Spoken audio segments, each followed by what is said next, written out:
Hello friends, स्वागत है आप सभी को हमारे यूट्यूब चैनल रिजल्ट्स गुरु पर। तो दोस्तों, आज के इस वीडियो में हम लोग पढ़ेंगे एक्सरसाइज 1.3। एक्सरसाइज 1.3 में जितने भी क्वेश्चन हैं सभी क्वेश्चन अपरिमेय संख्या से संबंधित है और उन इस तरह के संख्याओं को हम लोग प्रमेय नंबर 1.4 के माध्यम से सिद्ध कर सकते हैं। तो आइए शुरू करते हैं हम लोग। अब रूट 5 को अपरिमेय संख्या दिखाना है तो सबसे पहले आपको मानना पड़ेगा कुछ, और मानना क्या पड़ेगा, इसके अपोजिट मानेंगे, ठीक ना। तो माना कि रूट 5 एक परिमेय संख्या है। परिमेय संख्या है,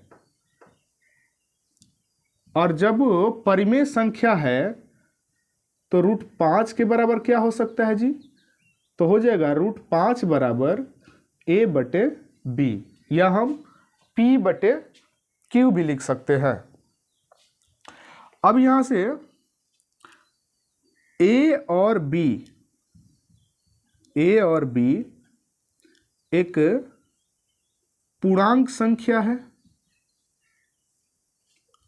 पूर्णांक संख्या है, तथा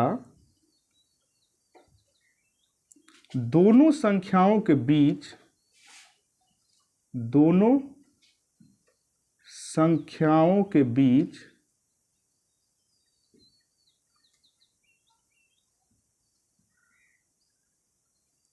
केवल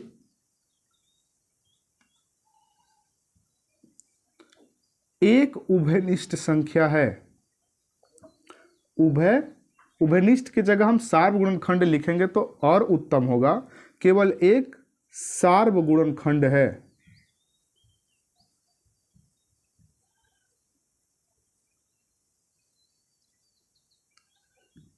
तथा b नॉट इक्वल टू 0 है। ठीक, यहां पर आप देख सकते हैं लिखने की अपनी अलग अलग तरीका है, आप उन तरीकाओं से लिख सकते हैं। ठीक है, यहां पर भी चेंज करना चाहें तो कुछ लोग ये लिखने के बाद लिख देते हैं जहां a और b ये ऐसे दिखाते हैं, तो हम भी यहां पर जहां लगा सकते हैं, कोई दिक्कत नहीं। जहां a और b एक पूर्णांक संख्या है तथा दोनों संख्याओं के बीच केवल एक सार्वगुणनखंड है तथा b नॉट इक्वल टू 0 है, यानी कि b का मान 0 नहीं होना चाहिए। अब यहां पर मैंने एक बात लिखा कि एक सार्वगुणनखंड, इसका अर्थ क्या है, तो मैं चाहूंगा कि पहले एक सार्वगुणनखंड के बारे में यदि आप समझ लेंगे तो शायद आपको आगे समझने में बहुत ही सहूलियत होगी। देखिए, कोई भी जो परिमेय संख्या होती है, परिमेय संख्या, तो परिमेय संख्या में क्या अंश होता है और हर होता है। तो इन अंश और हर के गुणनखंड चेक करेंगे तो उनके बीच एक ही संख्या होगी, एक ऐसी संख्या होगी जो कि सार्वगुणनखंड होगी। जैसे 3/4 परिमेय संख्या है, तो 3/4 के बीच हम चेक करते हैं कि क्या एक सार्वगुणनखंड है, तो हम 3 बराबर लिख सकते हैं 1 × 3 या 3 × 1, और 4 बराबर लिख सकते हैं 4 × 1 या 1 × 4। इन दोनों संख्या में एक जो है उभयनिष्ठ है, अर्थात इसका सार्वगुणनखंड 1 है। अगर कोई और संख्या चेक करना चाहे, कोई कहे कि 15/10, आप चेक करके बताओ कि सार्वगुणनखंड क्या है। तो परिमेय संख्या चेक करते समय आपको ध्यान रखना होगा कि इसे सबसे पहले सरलतम रूप यानी कि न्यूनतम रूप में बदलकर रखना है, उसके बाद चेक करना है। तो इसका न्यूनतम रूप क्या हो जाएगा, हम 5 से कटा देंगे, 5 × 3 = 15, 5 दूना 10, तो 3/2 हो जाएगा। अब 3/2 यानी 3 के बीच क्या है जी, 1 × 3, और 2 1 × 2, दोनों के बीच में सार्वगुणनखंड क्या है, 1 है। तो जो भी परिमेय संख्या का सरलतम रूप है उन अंश और हर के बीच हम देखेंगे तो हमेशा सार्वगुणनखंड 1 होगा। ठीक है, तो यही हम प्रूव करेंगे कि क्या संख्या के बीच सार्वगुणनखंड 1 है कि नहीं। यदि सार्वगुणनखंड 1 आ जाएगा तो वो संख्या जो है जो माने हैं वही हो जाएगा, यानी कि परिमेय माने हैं तो परिमेय ही हो जाएगा। और यदि सार्वगुणनखंड 1 न होकर के कुछ और आ जाए तो वो संख्या कुछ और होगी, यानी कि हम परिमेय माने हैं तो इसका अपोजिट होगा, अपरिमेय हो जाएगा। तो यही हमें दिखाना है। ठीक है, तो अब यहां पर क्या करेंगे, अब √5 बराबर a/b यहां पर क्रॉस कर देते हैं। तो a से 1 में गुना करेंगे तो a होगा, और b से इसमें गुना करेंगे तो ये √5b हो जाएगा। अब दोनों तरफ इसका स्क्वायर कर देते हैं, दोनों ओर वर्ग करने पर तो क्या हो जाएगा, यहाँ a² हो जाएगा, और √5 का स्क्वायर करेंगे तो क्या होगा, 5 होगा, और b² हो जाएगा। ठीक ना, √5 का स्क्वायर 5 कैसे हुआ, आप √5 में √5 से गुना करोगे तो √25 होगा, और √25 यानी 25 का वर्गमूल 5 होगा। इसी तरह आप डायरेक्ट लिख सकते हैं √3 गुणे √3 बराबर 3, √7 गुणे √7 बराबर 7। ठीक है, इसको हम मान लेते हैं समीकरण 1। अब यहाँ पर देखिए कि लिखेंगे चूंकि a² 5 से विभाज्य है, इसका अर्थ ये हुआ कि a जो है ये भी 5 से विभाज्य होगा,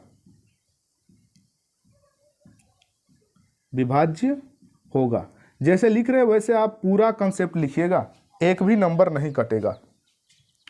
अब आपको क्या करना है कि यदि हम √5 को सिद्ध कर रहे हैं तो आपको a बराबर 5c 5d कुछ अन्य ऐसे मान लेना है। अगर √3 को सिद्ध करेंगे तो a बराबर 3c, या √7 को सिद्ध करेंगे तो a बराबर 7c, ऐसे पुनः मान लेना है। तो पुनः माना कि a बराबर √5 है तो 5c कर देंगे, फिर इसका दोनों ओर क्या करेंगे, वर्ग कर देंगे, दोनों ओर वर्ग करने पर, तो दोनों ओर वर्ग करेंगे तो ये हो जाएगा a², और ये हो जाएगा 25c²। अब यहां पर देखिए a² का वैल्यू कितना है, 5, b², तो a² के जगह हम इतना रख सकते हैं, तो यहां रख दीजिए, तो यहां रख देंगे तो हो जाएगा 5b² = 25c²। यहां लिख सकते हैं समीकरण 1 से a² बराबर 5b²। ठीक है, लिख करके हम हल करेंगे तो थोड़ा चेक करने वालों के लिए आसान होगा। यहां पर क्या होगा, 5 से ये कटा देंगे, 5 बार में कट जाएगा, तो b² बराबर मिल गया 5c²। ठीक है, अब यहां पर क्या कंडीशन है, चूंकि b² 5 से विभाज्य है,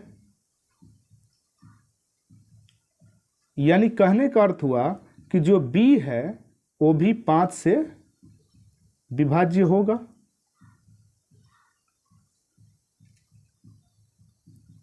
मतलब कि b² जब 5 से विभाज्य तो b भी 5 से विभाज्य है, यानी b में भी 5 से हम भाग दे सकते हैं। अब यहाँ पर देखिए यहाँ क्या मिल रहा है, अगर ये पॉइंट आप समझ जाएंगे तो शायद आप आसानी से समझ गए। पॉइंट क्या है, यहाँ पर आप देखिए हमने कहा कि a और b एक ऐसा पूर्णांक है जिसके बीच सार्वगुणनखंड 1 है। a और b एक ऐसा पूर्णांक है, यहाँ पर देखिए एक ऐसा पूर्णांक है जिसके बीच में सार्वगुणनखंड क्या है जी, यहाँ पर 1 है। लेकिन यहाँ पर देखिए क्या आ रहा है कि a जो है 5 से विभाज्य है, मतलब a में 5 का गुणज है। इसका अर्थ ये है कि a जो है 5 का गुणज है, यानी कि गुणज का अर्थ क्या हुआ 5a 10a, तभी तो ये 5 से कटा।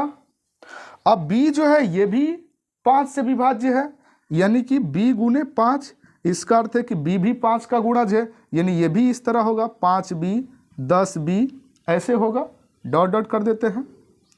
अब यहाँ देखने को क्या मिला कि दोनों के बीच a और b के बीच, a और b के बीच यहाँ पर आपको कितना सार्वगुणनखंड मिला, तो 5 मिला। अब इस क्वेश्चन में देखिए कह रहा है कि सार्वगुणनखंड जब 1 होगा तो परिमेय संख्या होगा, और इन दोनों के बीच में सार्वगुणनखंड कितना मिल गया, 5 मिल गया। और ये कहाँ से मिला जी, ये यहाँ से मिला कि a 5 से विभाज्य है, यानी कि a में 5 का गुणज है, यहाँ b भी 5 से विभाज्य है, इसका अर्थ है कि b में भी 5 का गुणज है, यानी कि दोनों में 5 क्या है, कॉमन है, यानी कि सार्वगुणनखंड जो है 5 है। अब यहाँ क्या हुआ, ये पूरे मेथड के बाद सार्वगुणनखंड 5 आता है, और हम कहे हैं कि जब एक सार्वगुणनखंड होगा तभी यह परिमेय संख्या हो सकता है। ठीक, अब यहाँ पर तो मिस्टेक देखने को मिल रहा है। क्या मिस्टेक है कि मैंने जो प्रूव किया वो 5 आ गया और मान्यता के अनुसार 1 हो गया। इसका अर्थ क्या है कि हमारी मान्यता और ये सॉल्यूशन वाला मेथड दोनों अलग अलग विचारों से है। तो कहने का अर्थ क्या है, या तो मेरा विचार गलत है और नहीं तो ये मेथड का विचार गलत हो सकता है। लेकिन मैंने ये प्रूव करके दिखा दिया कि दोनों के बीच में 5 सार्वगुणनखंड है, इसका अर्थ ये हुआ कि मेरा ही विचार गलत है। ये हो सकता है। तो मेरा विचार गलत का अर्थ क्या हुआ कि कब ये आया, तो ये तब आया जब मैंने √5 को परिमेय कहा, तब दोनों के बीच में 5 सार्वगुणनखंड आया, तो हमारा विचार गलत हो गया। तो यहाँ पर क्या हुआ कि विरोधाभास उत्पन्न होने लगा। रूल के अनुसार 1 होना चाहिए और सॉल्यूशन के अनुसार 5 हो गया, तो यहाँ पर विरोधाभास उत्पन्न हुआ। तब विरोधाभास उत्पन्न हुआ तो हमारी मान्यता गलत हो गई, अतः हम कह सकते हैं कि यह परिमेय न होकर के ये क्या है, अपरिमेय है। तो हम यहाँ पर लिख सकते हैं, लिख देते हैं यहाँ पर हम, चूंकि a और b पूर्णांक है जिसके बीच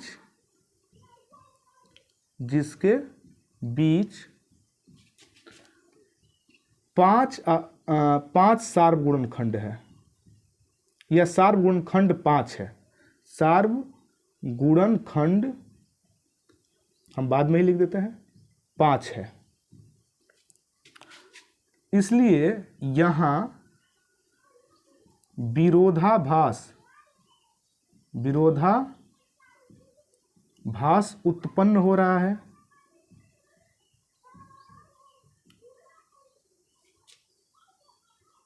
अतः हमारी मान्यता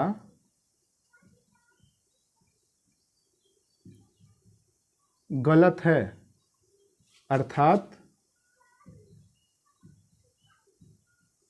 √5 क्या परिमेय ना होकर के होगा, अपरिमेय है, अर्थात √5 एक अपरिमेय संख्या है। ठीक है, स्क्रीनशॉट ले सकते हैं।